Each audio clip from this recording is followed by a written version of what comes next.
Hello guys, this is Negacious, and we're back with Katawa Shoujo.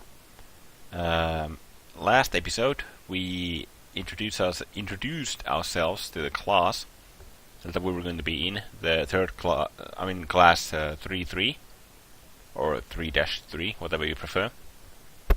And we met the class rep and her assistant, Shizune and Misha. And Shizune, the class rep, is also deaf, which I find already really intriguing. I want to hear why is she deaf, and I actually had the choice to hear about it in the last episode, but I didn't because I thought it would be rude. But for now, we are going to visit the head nurse for our brief check-in visit. So let's get this going. I walk in, hoping that this will really be only a quick visit, like the teacher said. Also, let's try not to fuck up our dialogue so bad as we did in the last episode. On a white door on the left is a green cross with the text Head Nurse and a nameplate. A voice from the inside responds to my knock almost immediately, but I can't quite make it out. It sounded a bit like an invitation to open the door, so I invite myself further in. The room is not large, and it smells strange. A friendly-looking man turns around on his office chair to face me as I enter. Like every villain in every B-class movie, I've been waiting for you. I'm getting that kind of mental image. His desk is neat and tidy, but the bin under the table is overflowing with used medical utensils, and there are at least a dozen coffee cup rings lingering on his desk. Smiling man! He looks kinda cool as well. What? Oh hell yeah! Listen to the music!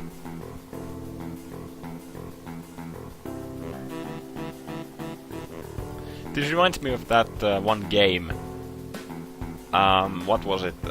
Trauma Center, I think. Trauma Center. This reminds me a lot of that. Hello there. What can I do for you today? Wait, that's too much like a teacher. Hello there. What can I do for you today? He's a young-looking, sort of rugged, but the dimples in his cheeks wash that impression away when he smiles. Are you the nurse? He smiles like a person who has heard this very same question hundreds of times. Why, yes, I am. It says so on the door, no? You can call me by my name or just the nurse like everyone else. Of course, I shake off my confusion, realizing I probably should grab his extended hand. His handshake is rather firm and friendly. Right, I'm a new student and my homeroom teacher told me to come and meet you. My name is Hisao Nakai.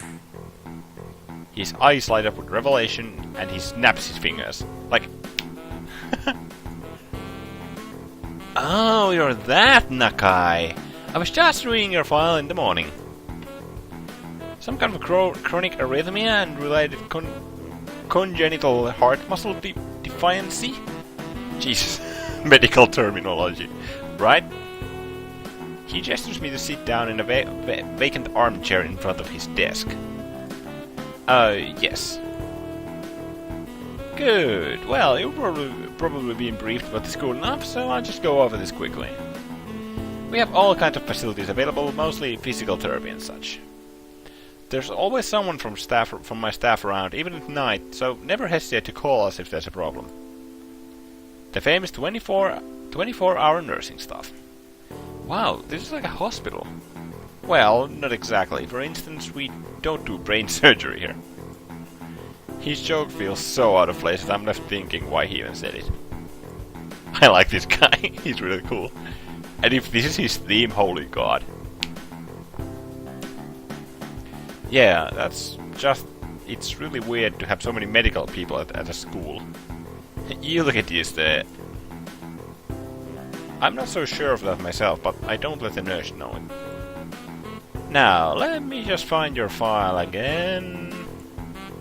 While he searches for something from his computer and shuffles stacks of papers around, I let my gaze wander around the room. It's an epitome of generic, I'd like to say. Beige walls and ceiling, a dark grey laminate flooring, and all the equipment you'd expect to find from a school nurse's office. Even the ridiculous educational posters hanging on all 4 walls, reminding me to eat properly 3 times a day and from all the food groups. Smiling, the nurse draws a thick file from a stack of similarly thick files and opens it. So, you already have a medication for the arrhythmia, just remember to take your pills every morning and evening, or it won't be much help. Apart from that, do you do any sports? Rash stuff like, I don't know, boxing? He grins to his own joke, but I don't. Well, I played soccer occasionally with some classmates. Alright. I'm afraid I'm going to have to recommend you refrain from doing that. At least for the time being. Oh. My lack of reaction makes him raise an eyebrow, but really, I'm not too bothered by him forbidding me to kick a ball around. I guess I never did it out of burning passion for the sport, just to have something to do. Any kind of concussion might be very dangerous to your heart, and risking another attack is not a good idea. Was the previous one caused by some concussion to the chest area? There's no mention of the cause in your papers. Not exactly. I sidestepped the question acceptably, and he glances at me over his papers with a more serious expression on his face. Still, you need to keep your body healthy, so some exercise would do you good. We have physical therapy and such available, as I said, but I don't think you really need such heavy measures. Just get some light exercise regularly. Brisk walks or even light jogging, jumping rope, that sort of thing. Swimming maybe? There's a pool here. So I was told. You what? Very good. At any rate, I'm sure you've been told this before, but you need to take care not to overexert yourself. He wags his finger to emphasize the point. No need really. I've heard it 1,000 times already. Absolutely no unnecessary risks. Take care of yourself. Okay. He goes over my papers one more time and sets them on the desk, obviously content. Good, that's it then. Come meet me if you ever need something. I'm ushered out before I even realize it. A quick visit indeed. I end up standing in front of the main building and the auxiliary building, although, to my eyes, they still look like one and the same. It's the first real look I get at the other students, so I watch people coming out of the school, going towards the gate or the dorms. Everyone seems to know where they are going. And I still keep thinking that most of them don't look too special for being students at a special school. Then again, neither do I. Does it make me one of them? One of us? Hey, this is a remix of the main theme. Cool.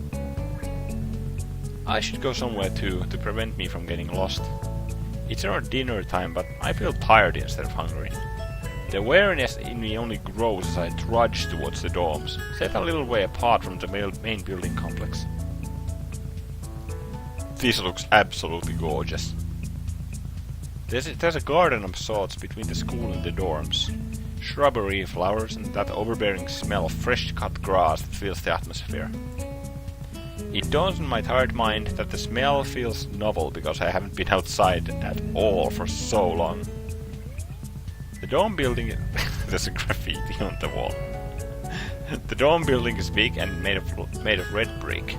Like the others, it feels way too pompous for what it is, so I push forward, going inside.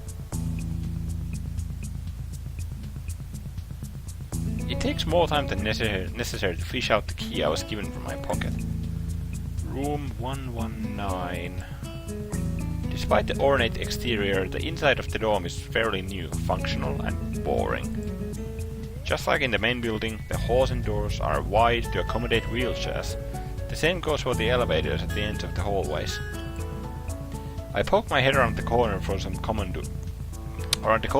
common room door. Inside, a few students are watching the television. One nods and gives a quick hello before turning back to the TV. Seems like Seems that only the girls around here are sociable. I suppose that's perfectly fine with me. I climb the stairs to the upper floor. Here, small corridors branch off from the main hallway. Each of these minor halls seems to have a toilet and a shower, as well as 4 rooms. About halfway down the hall, I spy room 119. My room. The nameplates on the rooms adjacent to mine are blank. I guess that there are just 2 of us here. Light shines from below the room 117, so I knock lightly. Hello, is anyone home? From inside, I hear a few movements, then the clicking of way more locks than I thought these doors had. After a moment, the door squeaks open. What? A bespectacled boy is standing in the doorway. He's looking at me very intently through his extremely thick eyeglasses. Oh yeah, this music. Who is it? Blind? No, at least not completely. Why would he have eyeglasses if he was?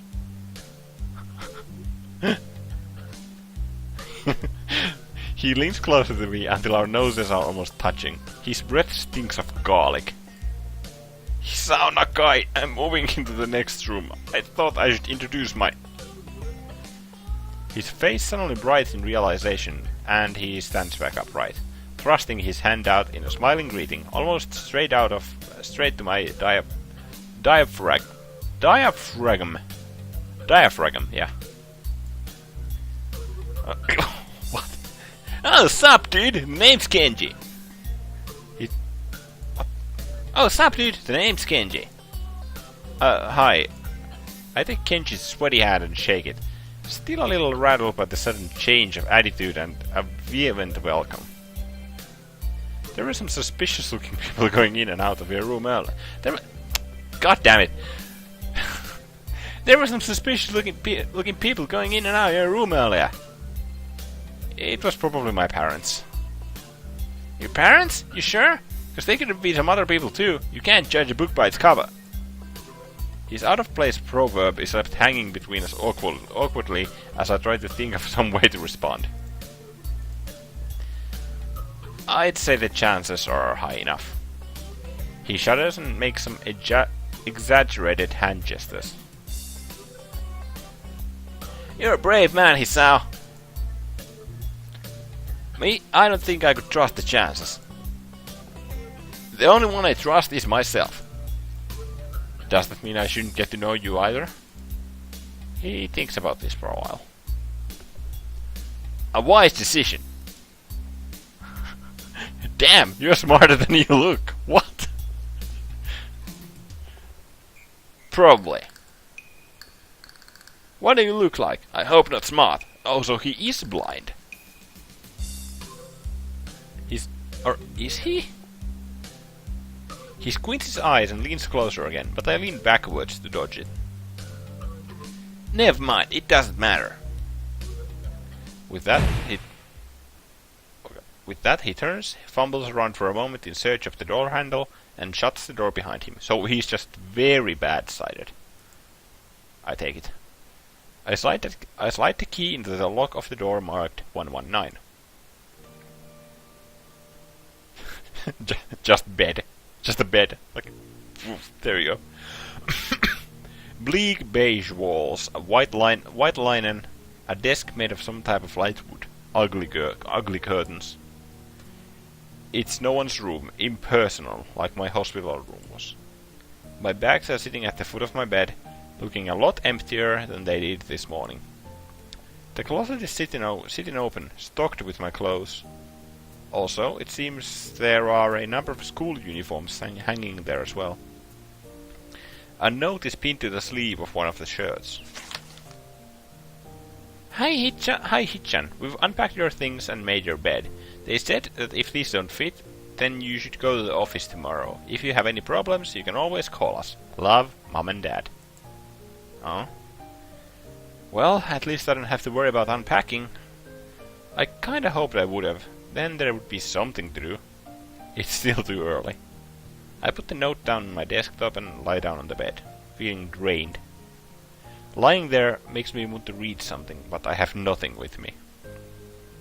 I wonder if the hospital conditioned me for wanting to read whenever I have nothing to do. The restless urge just keeps growing until I have to stand up. Maybe it's stress or something. I was pretty nervous about it before coming and for the entire day today too. I still am, I think. Damn, I have to distract myself somehow. I won't be this unnatural all the time. Tomorrow I'll go borrow some books from the library. Yeah, I'll do that. But for now, the medication. The bottles of medications neatly arranged on my night table catch my eye. I pick up one and shake it just to hear the contents rattle inside, then read the glued-on pharmacy label. Hisao Nakai, 2 tablets daily to stay alive. Okay. Lol. It doesn't really say that, but it could just as well. It's kind of twisted, having your life depend on chemicals like this. I resent it a little, but what choice do I have? With a sigh, I begin my new daily ritual of taking the right number of pills from each bottle, being careful to check the correct dosages. ... I lie down again, feeling hollow and uncertain. And after that I keep staring at the blank, unfamiliar ceiling for a long time. Nighttime? It doesn't stop looking any more familiar, not even after darkness falls and long shadows draw across my room like fingers. The sheets feel slightly more comfortable, warm and nest-like, against the chill that passes for room temperature here. Soon the lighter shade of darkness that is the ceiling looks like every ceiling does at night, and becomes the only thing I recognize anymore. The night beckons me to sleep, and I feel the coldness of unfamiliarity and fear creeping up my spine once again. I keep drifting further away from the world I knew. And hence, I fell asleep. Ah, that's cool.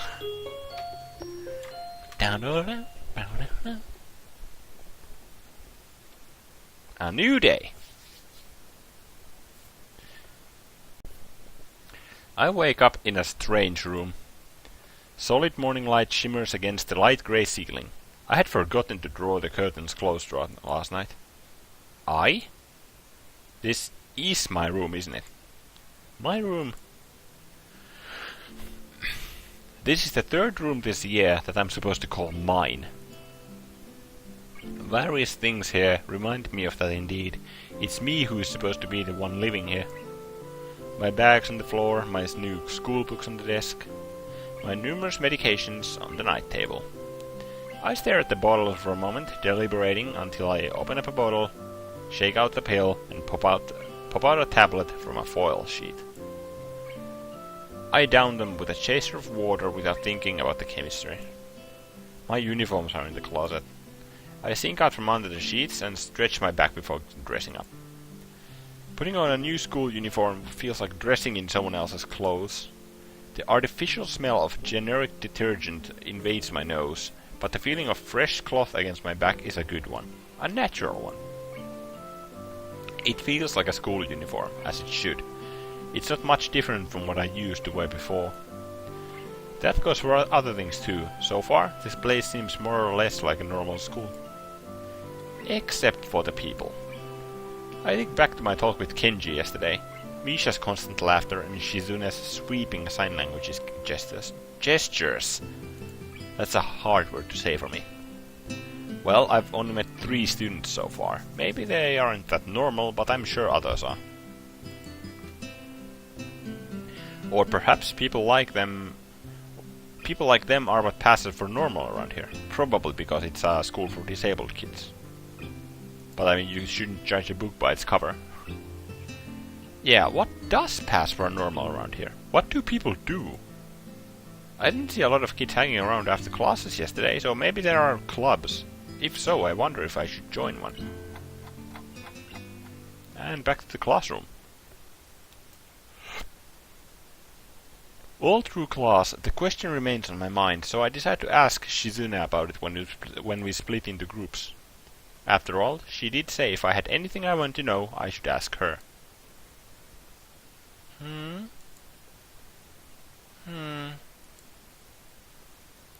What? She crosses her arms and shifts her gaze slowly to Misha, who looks more preoccupied with trying to grind the eraser of her pencil down, so that the top is perfect and evenly flat.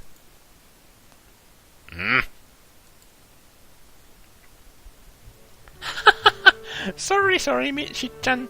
Is there something you wanted from me? Oh, I see. That's a good question, Hichan. My first thought is that means she doesn't know, which is worrying. Maybe I'm being too negative. Well, anyway, Misha, please don't prove me right. Oh, that's right. Everyone is encouraged to join a club. A lot of people do so because there isn't really anything else to do.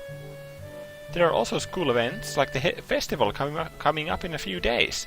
Almost every student in the school tends out to help out with it, doing whatever. So, you actually transferred in at a busy time. Maybe you can help out too. Sure. What's the festival about? Misha freezes. I don't know, Hichan. The truth is, it's a local event, and I'm not from this area, so...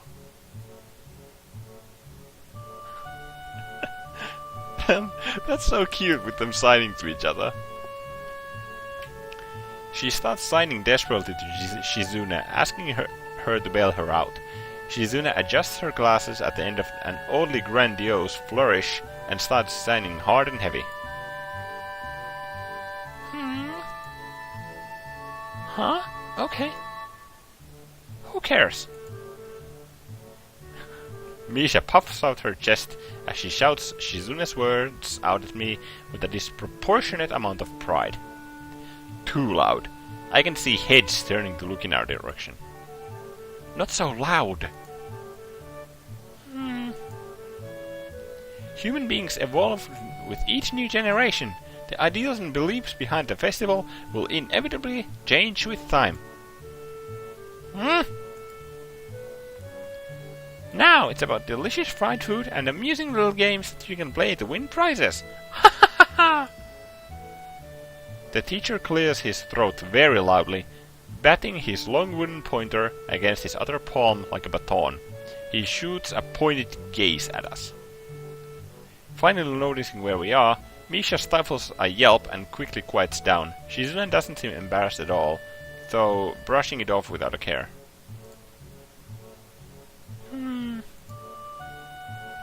We are in the middle of class and should start working. That's right, Hichan. What? That's right. Hichan, are you asking because you're interested in joining a club? It could have been my eyes playing tricks on me, but I think I saw a suspicious glance exchanged between them.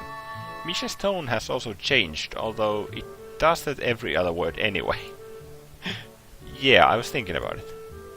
Misha and Shizune look at each other again. I'm about to ask what they have in mind when something dark flutters in my peripheral vision, catching my attention.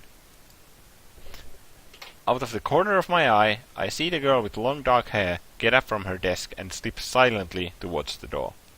It doesn't seem like she was working in any group, and no one seems to notice her but me. I glance at the teacher who's also looking at the dark-haired girl go. Why doesn't he say anything? Hichan, is something wrong? Do I look as uneasy as I feel? Or was Misha just looking at me looking after the girl who left? No, nothing. Okay. Well, like we were asking, if you don't have any plans for lunch today, do you? I thought I would go to the library and pick up some books. Not really. Do you want to have lunch together then? Look at Shizune, she's so happy. And Misha too. Sure. Yay! Okay, Hichan, perfect. The rest of class passes uneventfully. The girl with the long hair never came back. I really want to know what's with her. Before I have the time to put any more thought into where she could have gone, the teacher informs us that it's time to stop working. Shizuna looks more than a little annoyed that we only just barely managed to finish all our work in time. I'm just glad we finished it at all. It's not a contest or anything.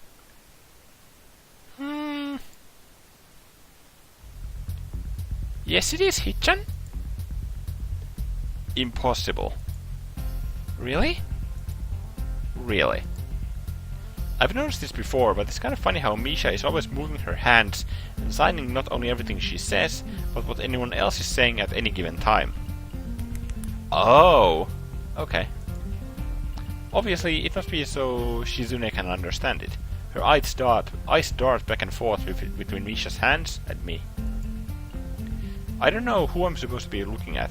I'm talking to Misha, but that might be wrong. Maybe I should face Shizune.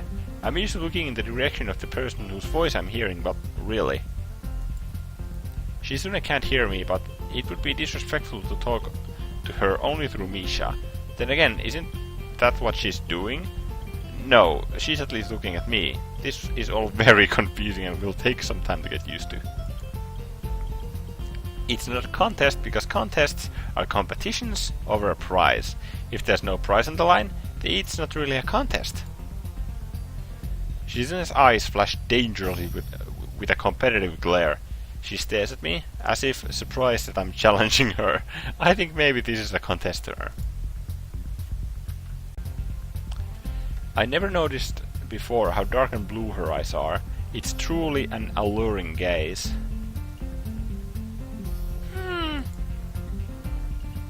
Are you sure, Hichan? Very sure.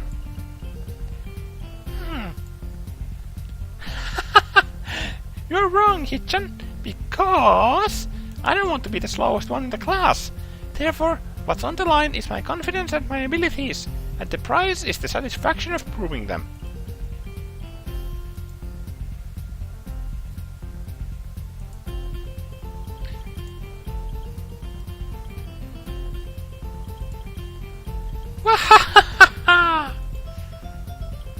Shizuna pushes her glasses up the bridge of her nose in the very matter-of-fact way.